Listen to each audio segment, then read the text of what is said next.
ఈ వీడియోలో ఉన్న వ్యక్తి చూడండి, ఎవరిని మోసం చేయకుండా నీతిగా న్యాయంగా తన పని తను చేసుకుంటూ 4 రూపాయలు సంపాదిస్తున్నాడు.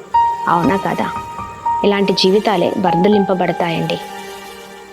చేసే పనిలో నీతి ఉండాలి, వెళ్ళే మార్గంలో న్యాయవంతులుగా ఉండాలి. అప్పుడే మన కష్టార్జితము దీవించబడుతుంది. మన పిల్లలు మన తరతరాలు దీవించబడతాయి. ఇదిగోని దేవుని వాక్యం సెలవిస్తుంది, నీతిమంతుల గుడారము వర్ధలింపబడును అని.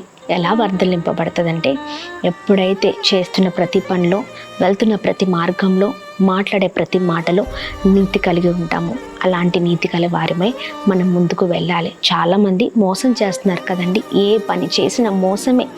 ఎవరినో ఒకరిని మోసం చేసి అన్యాయంగా సంపాదించాలని మనం కోరుకుంటూ ఉంటాం. అలాంటి వారిగా ఎన్నడూ కూడా మనం ఉండకూడదు. మనుషులే మనల్ని ఇష్టపడినప్పుడు దేవుడు మనల్ని ఎలా ఇష్టపడతారండి కదా? ఒక్కసారి ఆలోచిద్దాం.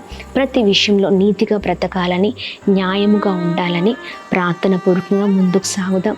దేవుడు నీతిమంతుడు కనుక తన బిడ్డలైన వారు నీతిగా ఉండాలని ఆశపడుతున్న దేవుడై ఉన్నారు.